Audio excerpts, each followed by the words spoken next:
Often misunderstood and feared, snakes play a vital role in maintaining the delicate balance of our ecosystem. With approximately 3,500 snake species in the world, it's important to note that only around 600 of them are poisonous. However, despite facing similar challenges to other wildlife, snakes encounter an additional hurdle to their preservation in Nigeria. Many people consider them to be dangerous and evil. Today we are going on a journey into the snake kingdom to learn about these fascinating reptiles.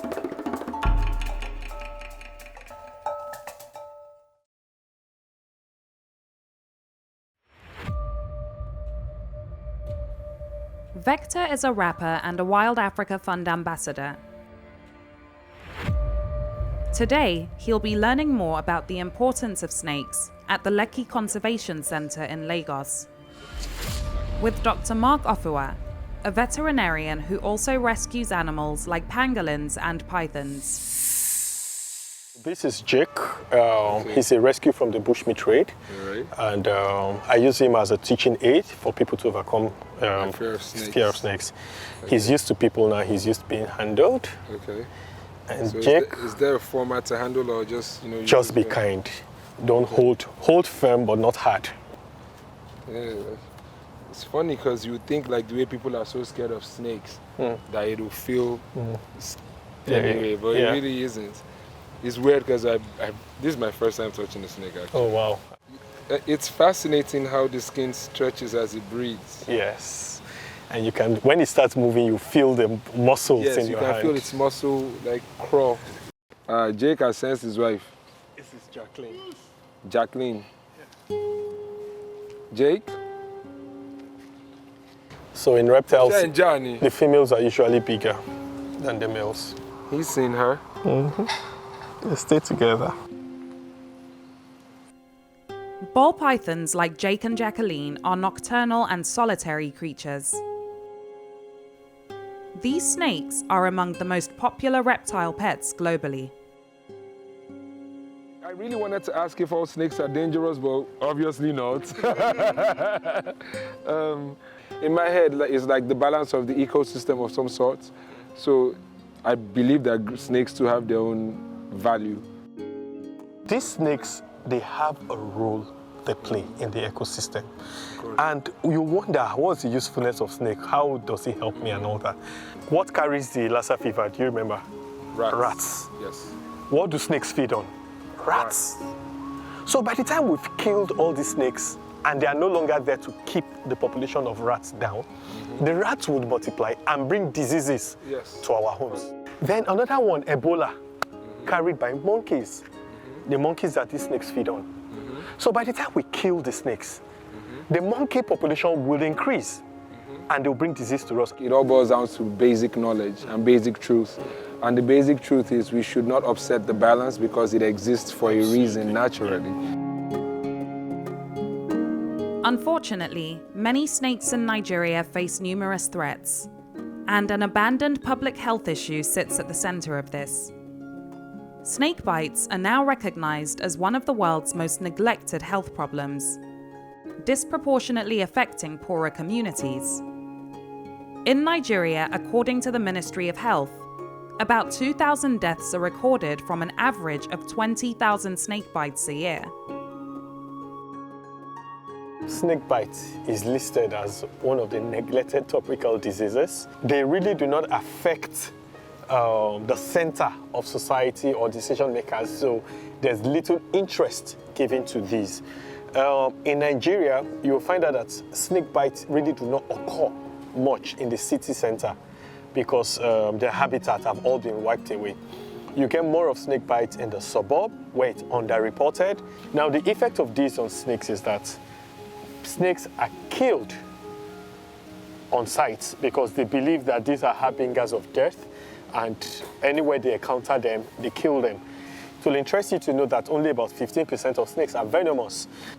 And the truth is, every snake, all snakes, 100% of snakes, do not want to bite you. They do not want to have anything to do with you. They would rather run away if given the chance. Some snakes use their venom to kill prey, and non-venomous snakes like Jake and Jacqueline rely on other means to hunt for food, including swallowing prey whole or coiling tightly around and suffocating the prey. According to experts, 3 snake species are known to be responsible for a majority of the bites in Nigeria. In Nigeria, 3 species of snakes are known to have the highest count for human snake encounter, and that's the forest cobra, the pawfadder, and then the carpet viper. The bite from these guys happen most of the time when humans step on them, because they lay in wait along a rodent path in the bush, waiting for their food to pass.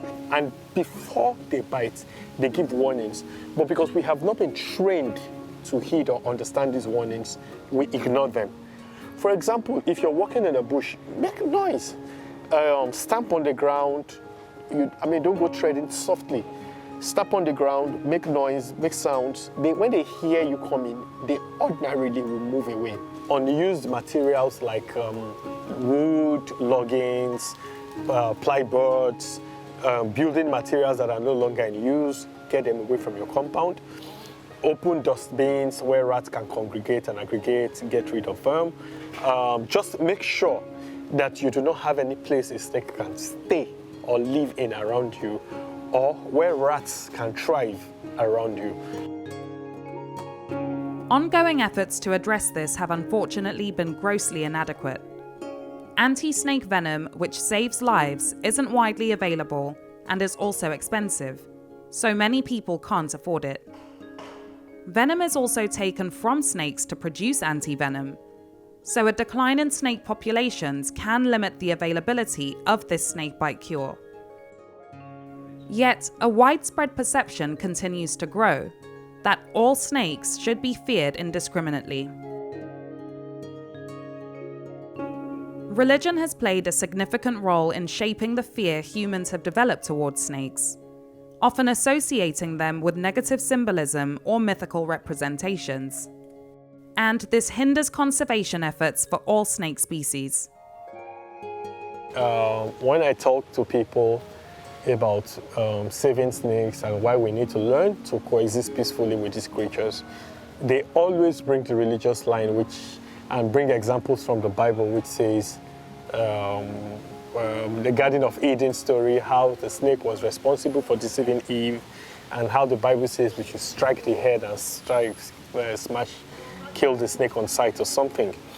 Well, it will interest you to note that the snake the Bible was talking about was the devil that took the form of a serpent. It was not a snake, as in biological snake. I find a very interesting analogy using this. If somebody wants to come and deceive you or make you do the wrong thing by putting on false appearances, if the person comes in the guise of your enemy, I'm very sure you would not listen to the person or give the person audience. But if the person takes the form of your friend, then you would want to listen to the person and then fall into the trap or the temptation the person is setting for you. If we wipe these guys out, we are the ones that would suffer for it, and we are already beginning to suffer for it. Many snake species found in Nigeria are protected by law, and the international trade certainly poses a significant risk, as snakes like Jake and Jacqueline are hunted for their meat, skin, and even used in traditional medicine and spiritual practices. In wet markets across Nigeria, snake body parts are often on sale. Studies have shown that pythons in particular are commonly sold for traditional medicine and spiritual rituals. Having met Jake and Jacqueline, Vector says his main takeaway is to let wildlife like snakes be. The same way every human being feels invaded when people just, pull up on them anyhow, without any form of respect for them. I guess that's how the animals feel as well. It actually is harmless. When you see the snake and people are maltreating the snake and planking it or trying to kill it, you think, oh my God, it's such a dangerous thing, but this is a snake around me and this is my first time. handling one. Maybe we should just learn to let them be in their nature a bit more. I mean, don't disturb them. And let the animals be. Despite legal protection for many snake species, they still encounter substantial threats. Cultivating a culture that prioritizes snake protection over harm is crucial for maintaining ecological balance. These fascinating, fanged friends of ours play a significant role, vital for the well-being of humanity and our ecosystem. Laila Johnson-Salami, Arise News.